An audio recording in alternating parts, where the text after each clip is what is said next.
A gente agora vai para a Justiça Eleitoral, que é a nossa outra justiça especial. Só depois que a gente vê se o nosso processo hipotético não for da Justiça Militar nem da Justiça Eleitoral, é que a gente segue adiante para a Justiça Comum.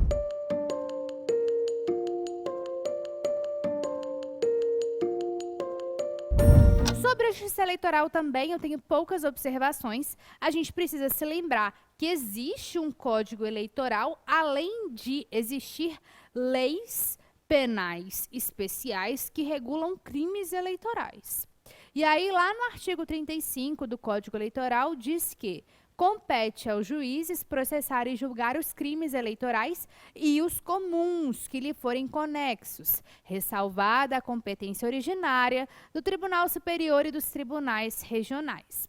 No artigo 78 do Código de Processo Penal, diz que, na determinação da competência por conexão ou continência, serão observadas as seguintes regras. No concurso entre a jurisdição comum e a especial, prevalecerá a especial. E isso tem uma consequência, que foi inclusive objeto de debate na jurisprudência. Veja você, a Justiça Eleitoral é competente para processar e julgar os crimes eleitorais e os comuns que lhe forem conexos. Pegar a marca texto. E os comuns que lhe forem conexos. Então, cabe à Justiça Eleitoral analisar caso a caso a existência de conexão de delitos comuns aos delitos eleitorais e, em não havendo, remeter os casos à Justiça competente. Isso, na época, gerou até uma polêmica muito grande, mas assim, polêmica no sentido prático. Por quê? Como a Justiça Eleitoral ela é muito menos estruturada que a Justiça Comum, seja ela estadual ou federal, a verdade é que quando você arrasta os crimes conexos junto com os eleitorais todos para a Justiça Eleitoral, a Justiça Eleitoral fica tão atordoada de processos que, inevitavelmente, vai ter impunidade em massa por meio da prescrição. Então, esse foi o debate que gerou a época, mas a lei e a Constituição são claras ao dizer sobre essa conexão entre delitos comuns e eleitorais, de forma que deve ir, a Constituição não, o Código Eleitoral e o Código de Processo Penal são claros. Então, tem que ir para a Justiça Eleitoral. Os crimes eleitorais não estão, repito, não estão apenas no Código Eleitoral. Há leis penais especiais regulando crimes de cunho eleitoral. Eles têm de ter necessariamente uma finalidade dirigida ao pleito, às eleições, certo? Ou, então, a prática já no exercício do mandato, mas voltada para as eleições futuras ou passadas de algum modo, tá? Fechamos? Justiça Eleitoral foi. Também é isso que você precisa saber. Para processo penal, você não precisa se preocupar em ficar pegando Código Eleitoral, leis penais especiais sobre eleições e ficar destrinchando uma a uma. De jeito nenhum, tá? Pode ficar tranquilo. E aí a gente mata a Justiça Eleitoral. Suponhamos, mais uma vez, que a gente está na nossa brincadeira hipotética de estarmos com o processo na mão e saber para quem entregar. A gente precisa saber quem é o juiz competente. A gente já viu, no nosso exemplo, que não se trata de crime militar e não se trata de crime eleitoral. Então, agora, eu vou partir para a análise da Justiça Comum, porém, eu tenho que necessariamente começar pela Justiça Federal, tá? E aí, segundo o artigo 106 da Constituição, são órgãos da Justiça Federal, os tribunais regionais federais e os juízes federais. A gente não pode confundir a competência da Justiça Federal com as atribuições da Polícia Federal. Polícia Federal está lá no artigo 144 da Constituição, parágrafo 1º, que diz que a Polícia Federal, instituída por lei como órgão permanente, organizado e mantido pela União e estruturado em carreira, destina-se a... Aqui está no artigo 144, vou até colocar a caneta. 144, tá? Da Constituição. apurar infrações penais contra a ordem política e social ou em detrimento de bens, serviços e interesses da União ou de suas entidades autárquicas e empresas públicas, assim como infrações cuja prática tenha repercussão interestadual ou internacional e exija repressão uniforme, segundo se dispuser em lei. Esse trecho aqui, ó, cuja prática tenha repercussão interestadual ou internacional e exige repressão uniforme, em nenhum momento ele é replicado na competência da Justiça Federal. Então, tem muitas infrações que têm uma repercussão interestadual ou internacional exigindo repressão uniforme que não será da competência da Justiça Federal. É bem importante que saibam isso. Além do comando constitucional, pessoal, a gente tem uma lei, que é uma lei que cai muito em concursos da Polícia Federal por razões óbvias, que é a Lei 10.446 de 2002, que lista alguns crimes que serão da atribuição da Polícia Federal, mas não necessariamente serão de competência da Justiça Federal. Então, um exemplo clássico e muito prático, que está direto aí no nosso cotidiano, é o tráfico interestadual de drogas. Então, um tráfico que transpõe as fronteiras estaduais, mas não transpõe fronteiras nacionais, é de atribuição da Polícia Federal, mas não é de competência da Justiça Federal. Tá? Então, não confunda alhos com bugalhos. Competência da Justiça Federal é uma coisa, atribuição da Polícia Federal é outra, ok? Bom, feita essa distinção, a gente vai começar a analisar agora a competência da Justiça Federal. Para a gente analisar o que é, de fato, da Justiça Federal, a gente tem que se apegar muito à jurisprudência, e aqui, na medida do possível, eu vou trazendo algumas para vocês, e o nosso guia maior, o nosso norte maior de análise é o artigo 109 da Constituição. O artigo 109, ele reúne tanto competências cíveis quanto competências criminais. Eu já vou trazer para você apenas os incisos da competência criminal. E aí a gente vai ler e vai comentar um a um. Tem alguns incisos, inclusive, que vão ter um asterisco, porque eu vou ter que falar mais sobre eles mais à frente, tá? Trazer mais informações para vocês. Fechou?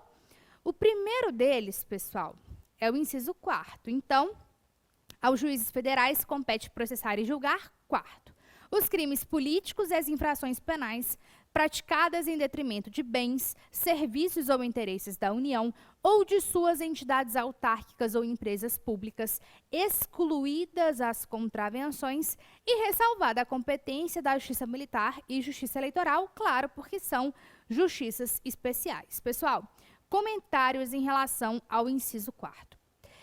Esse ataque, essa ofensa em detrimento de bens, serviços ou interesses da União, de suas entidades autárquicas ou empresas públicas, é uma afronta, é uma ofensa que deve ser direta, principal. A ofensa reflexa, a ofensa difusa, não atrai por si só a competência da Justiça Federal. Tá? Aí vai para a Justiça Estadual. E aí a gente tem um punhado de jurisprudência nesse sentido. Tá? Então, por exemplo, não é porque um crime é praticado em detrimento do meio ambiente, e meio ambiente tem ali uma competência da União em velar pelo meio ambiente, em zelar, né, pelo meio ambiente, não é por conta disso que vai haver uma ofensa direta.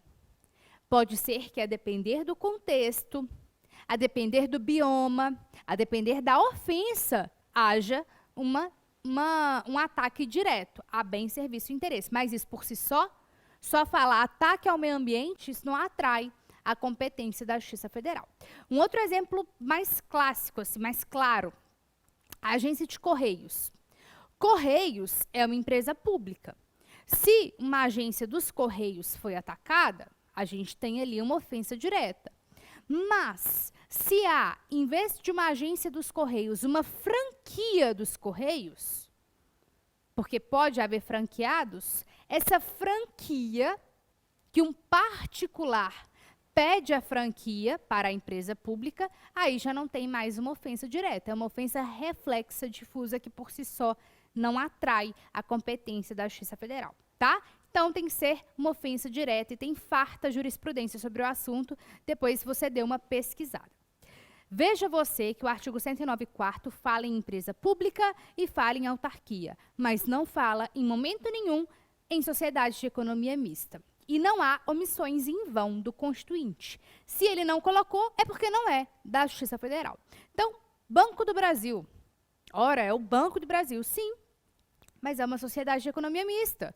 Então, se for vítima de qualquer crime, seja ele qual for, justiça estadual, porque nós não temos sociedade de economia mista aqui. Ainda fala, excluídas as contravenções. Excluídas as contravenções.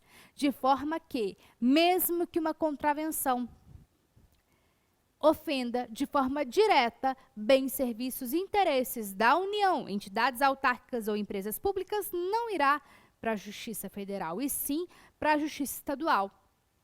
Tem uma única hipótese em que a contravenção irá para a Justiça Federal. Sabe qual é? Quando nós tivermos foro por prerrogativa de função. Então, imaginemos nós que um procurador da República esteja envolvido em jogo do bicho. Essa contravenção, se fosse praticada por qualquer outra pessoa que não tivesse foro por prerrogativa de função na Justiça Federal, iria para a Justiça Estadual. Mas como nós estamos falando de um detentor de foro por prerrogativa de função na Justiça Federal, aí, neste caso, a Justiça Federal vai julgar a contravenção.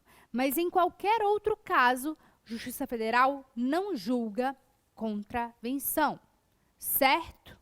Muita atenção com esse inciso 4º. Ele cai muito em prova, porque, como eu disse para vocês, tem farta jurisprudência distinguindo ofensas reflexas de ofensas diretas. Fechou? Ótimo. Inciso 5º. Os crimes previstos em tratado ou convenção internacional quando iniciada a execução no país, o resultado tenha ou devesse ter ocorrido no estrangeiro ou reciprocamente. Vejam que aqui nós temos o cúmulo de 2 requisitos. Primeiro, crime previsto em tratado ou convenção internacional. E eu vou listar exemplos para vocês daqui a pouquinho de tratados e convenções internacionais. Mas não basta que ele seja previsto. É preciso ainda que, pegar a caneta, é preciso ainda que, além de estar previsto em tratado ou convenção, nós estejamos diante de um crime à distância, ou crime de distância máxima, que é justamente quando o resultado tenha ou devesse ter ocorrido no estrangeiro ou reciprocamente. A gente está falando necessariamente de 2 nações, com execução e consumação, ou último ato praticado, tá? Ótimo, pessoal. Inciso 6º. Os crimes contra a organização do trabalho e, nos casos determinados por lei, contra o sistema financeiro e a ordem econômico-financeira. Vamos dividir esse inciso em 2 partes. Primeira parte aqui. Crimes contra a organização do trabalho. Cuidado. Existe um capítulo no Código Penal que fala sobre os crimes contra a organização do trabalho. É um título, salvo engano. Está lá nos artigos 197 seguintes do Código Penal. Dá uma olhada lá depois. Pergunto, os crimes que estão lá, denominados de crimes contra a organização do trabalho, isso por si só já faz atrair a competência da Justiça Federal? Resposta, não. Não. É um indicativo, sim, de que pode ser da Justiça Federal, mas segundo a jurisprudência, para que seja de fato da Justiça Federal, esse crime contra a organização do trabalho, o nome é autoexplicativo, ele tem que atingir, ainda que de forma abstrata, a coletividade. Os direitos trabalhistas vistos de forma ampla. Se ele foi praticado em face apenas de um trabalhador, sem que de forma abstrata ou concreta a coletividade, um grupo, mais de uma pessoa, tenha sido afetada com a prática daquele crime, vai ser da Justiça Estadual, tá? E mais, vou além. Há crimes que não estão nessa seção do Código Penal, que atentam contra a organização do trabalho e que serão da Justiça Federal. Exemplo, trabalho escravo. O trabalho escravo por si só, como ele atinge de forma direta a dignidade da pessoa humana, inevitavelmente, de forma abstrata, vai estar atingindo a coletividade trabalhista e todos os direitos conquistados. Então, isso vai para a Justiça Federal. Veja, portanto, que o fato de haver crimes topograficamente localizados dentro da seção de organização do trabalho não é uma garantia que irá para a Justiça Federal. Da mesma forma que há crimes fora dessa seção que atingem de forma direta a organização trabalhista e será julgado pela Justiça Federal. Certo? Beleza. Segunda parte do inciso 6º, nos casos determinados por lei contra o sistema financeiro e a ordem econômico-financeira. Aqui o Constituinte é claro, ele nos diz, o legislador tem que falar. No caso dos crimes contra o sistema financeiro, a gente tem a Lei 7.492, em que o legislador diz expressamente que os crimes que lá estão serão da Justiça Federal. Então pronto, não tem discussão. Gestão fraudulenta, por exemplo, que é um crime previsto nos crimes contra o sistema financeiro. Se está dentro da Lei 7492, vai ser da Justiça Federal. Por quê? Porque o legislador falou e a Constituição diz que, quando o legislador fala, é da Justiça Federal. Ponto. Não tem discussão. Agora, quando a gente fala em crimes contra a ordem econômico-financeira, e aqui a gente tem a Lei 8.137 e a Lei 8.176, nenhuma dessas leis o legislador fala. E aí? Se o legislador não fala, pessoal, a presunção que a gente tem é que os crimes que foram lá praticados serão de competência da Justiça Estadual, certo? Certo, vírgula. A regra é que sim, os crimes da Lei 8.137 e 8.176 serão sim da Justiça Estadual, porque o legislador nada disse. Só que tem crimes ali que vão lá para o inciso 4º, ou seja, eles vão ser praticados em detrimento de bens, serviços ou interesse da União de forma direta. Quer um exemplo? Sonegação de tributo federal. A gente tem tributo federal, estadual, municipal.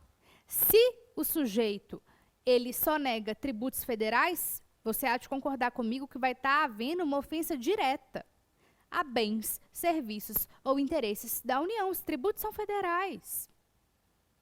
Então, apesar do legislador não nada falar, ele vai rebater lá no inciso 4º do 109 e vai acabar atraindo a competência da Justiça Federal. Então, nos casos dos crimes contra a ordem econômico-financeira, tem que olhar caso a caso, mas a regra é que seja da Justiça Estadual.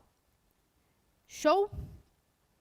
Ótimo, pessoal. Inciso 7º, os habeas corpus em matéria criminal de sua competência ou quando o constrangimento provier de autoridade cujos atos não estejam diretamente sujeitos a outra jurisdição. Aqui não tem maiores comentários, é bem autoexplicativo.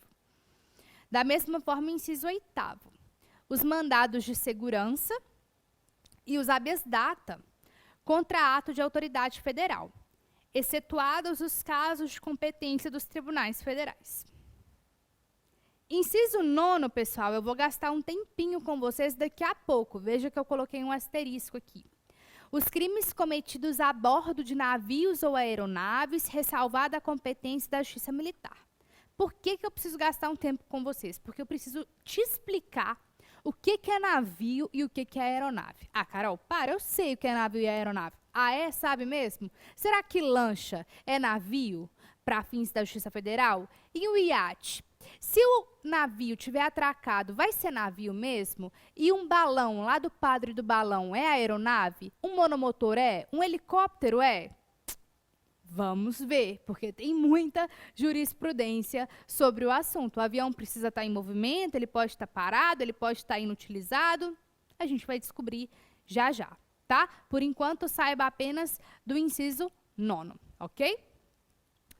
Próximo inciso. Inciso 10º. os crimes de ingresso ou permanência irregular de estrangeiro, a execução de carta rogatória após o exequatur e de sentença estrangeira após a homologação, as causas referentes à nacionalidade, inclusive a respectiva opção e a naturalização.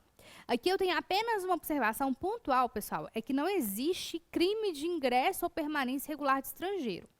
Quando o Constituinte assim diz, ele está falando todos aqueles crimes que são praticados para que um estrangeiro permaneça ou ingresse em território nacional de forma ilegal. Então, uma falsificação de documento, por exemplo, nesse contexto, seria um crime relacionado a ingresso ou permanência irregular de estrangeiro e atrairia a competência da Justiça Federal, tá?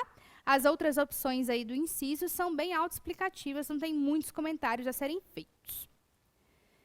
Disputa sobre direitos indígenas. Tem até uma súmula muito importante sobre o assunto, que a gente vai ver já já.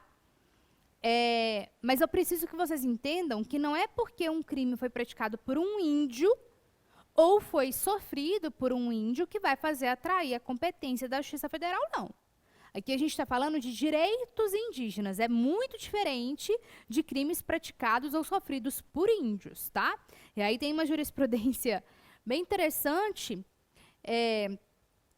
do STJ, que a disputa pelo cargo de cacique na tribo é uma disputa de direitos indígenas. Mas não precisa ser entre índios. Se civis ali estão disputando terras que envolvam interesses indígenas e houve um conflito em razão disso, isso vai também ser crimes, né? Os crimes que foram praticados em detrimento desse conflito poderão ser atraídos pela Justiça Federal em razão da disputa de direitos indígenas, ok? Além disso, pessoal, a gente tem o inciso 5º-A, que fala sobre as causas relativas a direitos humanos, a que se refere o parágrafo 5º deste artigo. E o parágrafo 5º nos diz que, nas hipóteses de grave violação de direitos humanos, o PGR, o Procurador-Geral da República, com a finalidade de assegurar o cumprimento de obrigações decorrentes de tratados internacionais de direitos humanos, dos quais o Brasil seja parte, poderá suscitar perante o Superior Tribunal de Justiça, em qualquer fase do inquérito ou processo, incidente de deslocamento de competência para a Justiça Federal. Até hoje, nós tivemos pouquíssimos IDCs deferidos. O primeiro deles foi do ativista e advogado Manuel Matos. O primeiro suscitado foi o da Dorothy Steng, mas ele não foi deferido. O primeiro suscitado e deferido foi o do Manuel Matos, que é um advogado e ativista do Nordeste brasileiro, que foi morto em razão aí de denunciar grupos de extermínio. Mas a gente, até hoje, nós tivemos aí pouco mais de 20 IDCs suscitados e não chegamos nem a 5 deferidos. Mas fato é que deve envolver uma grave ineficiência da Justiça Estadual em julgar aquele delito. Porque a Justiça Estadual, naquele contexto, ela está tão envolvida com o conflito social gerado, que foi o caso do ativista Manuel Matos, que ela não estava apta ao julgamento. Foi preciso transferir para a Justiça Federal. E aí isso vai ser suscitado no STJ por meio do PGR para haver essa transferência de competência. Tá bom? Maravilha, pessoal. Ainda sobre o artigo 109, precisamos tecer alguns comentários. Casuísticos mesmo, caso a caso. Primeiro comentário em relação aos conselhos profissionais e ao AB. Os conselhos profissionais, por exemplo, CREA, que é sobre engenharia e arquitetura, possuem natureza autárquica. Então, infrações penais praticadas em detrimento direto de bens, serviços ou interesses destes conselhos profissionais serão da competência da Justiça Federal. Da mesma forma, a OAB, que apesar de ter precedente do STF dizendo que eles têm uma natureza sui generis, de autarquia sui generis, para fins administrativos isso tem impacto, mas para fins processuais penais não. Então ela é tratada como se a autarquia normal fosse e vai poder também atrair a competência da Justiça Federal, tá? Ainda, pessoal, crimes do Estatuto do Desarmamento, a Lei 10.826 de 2003, no início, surgiu aí uma discussão que os crimes envolvendo o Estatuto do Desarmamento deveriam ser da Justiça Federal, porque É a Polícia Federal que faz o controle das armas, envolve algumas atribuições do Exército Brasileiro, enfim. Só que aí esbarra de novo naquela questão que eu disse para vocês de que a ofensa tem que ser direta. Uma ofensa reflexa, uma ofensa difusa, não atrai por si só a competência da Justiça Federal. E aí a jurisprudência farta, pacífica, já bateu o martelo e falou, não é porque a Polícia Federal está aí no controle das armas, da posse e do porte, que vai haver uma competência naturalmente da Justiça Federal. Não. Tem que ter algum contexto, alguma ofensa direta que faça atrair a competência da Justiça Federal. Então, via de regra, os crimes previstos no Estatuto do Desarmamento são da Justiça Estadual, a não ser que haja um contexto, por exemplo, o tráfico internacional de armas, que faça atrair a competência da Justiça Federal. Ficou claro? Próxima observação, pessoal, são os crimes praticados contra servidor público federal e por servidor público federal. E aqui, a grande chave da questão é deles terem sido praticados ou sofridos, né, em detrimento de suas funções. Então, a gente tem um caso triste, uma tragédia emblemática, que é a chacina de Unai, ocorrida aqui no estado de Minas Gerais, quando servidores do Ministério do Trabalho e Emprego foram fazer vistorias em fazendas na cidade de Unai por suspeitas de trabalho escravo e lá foram brutalmente assassinados, justamente porque estavam lá enquanto fiscais e estavam fiscalizando as terras no exercício da função. Por terem sido brutalmente assassinados no exercício da função, o Tribunal do Júri, que julgou os réus da chacina de Unai, foi o Tribunal do Júri Federal, porque foi crimes praticados contra servidores públicos federais no exercício da função. Da mesma forma, pessoal, se em vez de vítima forem autores e estiverem no exercício da função, isso também atrairá a competência da Justiça Federal, tá? Tem até um precedente que difere essa situação de um policial rodoviário federal que, em deslocamento, voltando do seu trabalho, ele se envolveu num crime de trânsito. E aí, queria que a competência fosse da Justiça Federal, porque ele era um servidor da PRF. E aí, o STJ foi bem claro, falou, não, peraí, tudo bem, ele estava até fardado, uniformizado, voltando do trabalho, mas falar que ele estava no exercício da função, ele não estava, não. E se ele não estava no exercício da função, esse crime vai ser julgado na Justiça Estadual. Então, tem que estar, de fato, motivado na prática do crime ou da contravenção no exercício da sua função. Do contrário, não será da Justiça Federal. Sempre lembrando que a Justiça Federal não julga contravenções, salvo foro por prerrogativa de função, tá? Ótimo, pessoal. Crimes contra o meio ambiente, segura aí, coloquei o asterisco, porque eu vou te falar quais crimes contra o meio ambiente que serão da Justiça Federal. A regra é que eles sejam da Justiça Estadual. Por quê? Porque há apenas uma ofensa difusa, reflexa à União. Ok? Ainda, pessoal, crimes contra a fé pública. A gente precisa traçar uma diferença entre falsificar, falsificar e usar e falsificar para a prática de outro crime.